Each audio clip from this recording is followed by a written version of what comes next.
Hello तो मेरे YouTube family कैसे हो? आई होप कि सब बढ़िया हो गए। बुक्स को जीएसटी क्रेडिट लेजर से कैसे मैच करें, एक भाई ने कमेंट करा था तो उसके ऊपर मैं वीडियो बना रहा हूँ।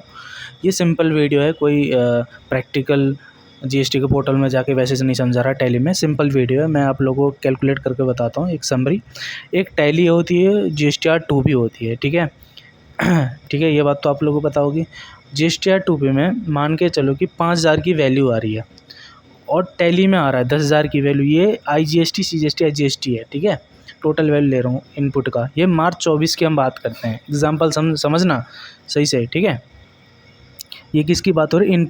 इनपुट की बात हो रही है। जीएसटीआर 2 में इनपुट जो आता है, और जीएसटीआर 2 में अगर 5,000 आ रहा है तो हम 5,000 ही ले सकते हैं, ये भी आपको पता होगा।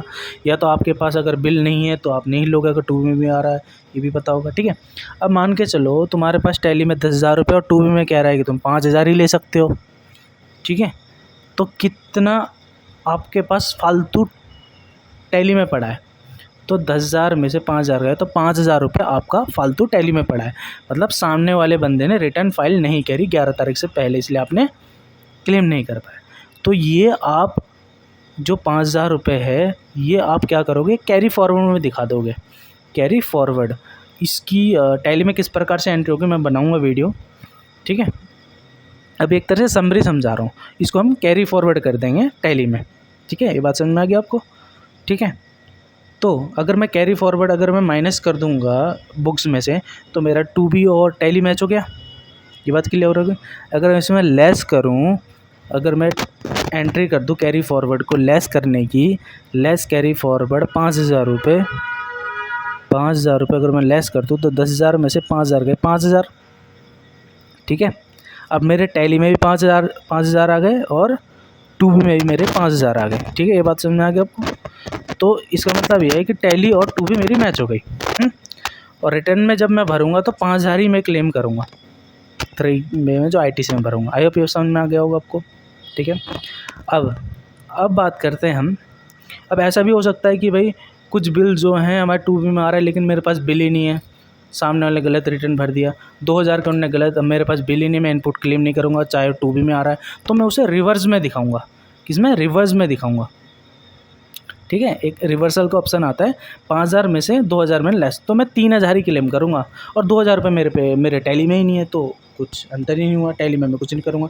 तो खैर ये थोड़ी सा मैं आपको प्रैक्टिकल उसमें समझाऊँगा, अभी समरी है तो सिंपल ऐसी समझना, ठीक है। अब मैं एक पूरा टैक्स वाइज देख रहा हूँ, ये मेरी बुक्स में है, ठीक है। ये 5,000 रुपये इनपुट की बात हो रही है, किसकी? इनपुट। अब मान के चलो 2B में ही मेरा बिल्कुल सेम हो गया, ठीक है। तो दिस मेरा 0 क्यों हो गया? क्योंकि जो कैरी फॉरवर्ड मैंने लेस कर दिया, एक्चुअल में तो 10,000 था, 5,000 इसे ले लिया, कैरी फॉरवर्ड कर दिया, लेस हो गया, ठीक है। तो मेरा 2B भी ठीक है, मेरा बुक्स भी ठीक है, ठीक है। कि किसकी बात हो रही है? इनपुट की। अब आउटपुट की अगर मैं बात करूँ, कितनी आउटपुट है? आउटपुट मान के चलो 1,000 रुपये IGST में है और 500 रुपये CGST और HGST में 500 रुपये, ठीक है। कितना? 500। तो मेरी टोटल आउटपुट मेरी कितनी हुई? टोटल आउटपुट हुई मेरी 2,000 रुपये की मेरी आउटपुट है। लेकिन मैं कितने का मेरे पे इनपुट है? 5,000 का मेरे पे इनपुट है। कितने का इनपुट है आप देख सकते हो, 2 में भी सेम है, बुक्स में भी सेम है। कितने का इनपुट है मेरे पे? 5,000 का, ठीक है।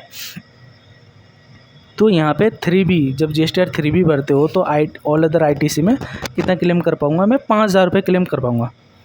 कितना? 5,000 रुपये। अगर 3B की अगर फाइलिंग नहीं आती तो वीडियो देख लेना, पड़ा हुआ है। मैं इसमें भी मैं डीपली वीडियो बनाऊँगा 3B फाइलिंग में, क्योंकि रिवर्सल का पैटर्न आ चुका है इसलिए। तो इनपुट जैसे मैंने डाला, ठीक है।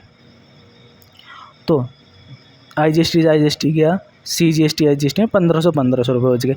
मतलब मेरे पे 3,000 रुपये एक्स्ट्रा फालतू बच गया। जो बच गया वो मेरे कहाँ दिखेगा? ये मेरे क्रेडिट लेजर में दिखेगा। कहाँ दिखेगा? क्रेडिट लेजर में। और डेबिट में कहाँ दिखेगा? टैली में दिखेगा। और डेबिट में एक्स्ट्रा है, डेबिट में कहाँ दिखेगा? टैली में दिखेगा, ठीक है। इसका मतलब ये बात आप लोग को समझ में आ गई, ठीक है। इनपुट में डेबिट में दिखेगा, डेबिट मतलब, और ये क्रेडिट लेजर में दिखेगा। कितना दिखेगा? 3,000 रुपये, सॉरी 3,000 रुपये, ठीक है। क्योंकि डेबिट में इसलिए दिख रहा है क्योंकि क्रेडिट लेजर में 3,000 आ गए और बुक्स में 3,000 आ गए, तो मतलब मेरा मैच हो गया, ठीक है। और बुक्स इनपुट और GSTR 3B ITC मैच होना ज़रूरी है, अदरवाइज आपकी क्रेडिट लेजर और बुक्स आपकी मैच नहीं होगी, ठीक है। इसको मैं ये जो वीडियो है मैं इसको बहुत डीपली में बनाऊँगा, ये ऐसी समरी के लिए मैं बना रहा था। अगर आप लोगों को अगर चाहिए तो कमेंट में ज़रूर बताना। मुझे पता है कि आप लोगों को कुछ समझ में आ रहा होगा और कुछ समझ में नहीं आ रहा होगा, पर मैं डीपली अगर समझाऊँगा तो आपको 1000% ज़रूर समझ में आएगा, लेकिन उसके लिए आपको कमेंट करना पड़ेगा। आई होप आप लोगों को वीडियो अच्छी लगी हो तो लाइक करना, फॉलो करना एंड सब्सक्राइब।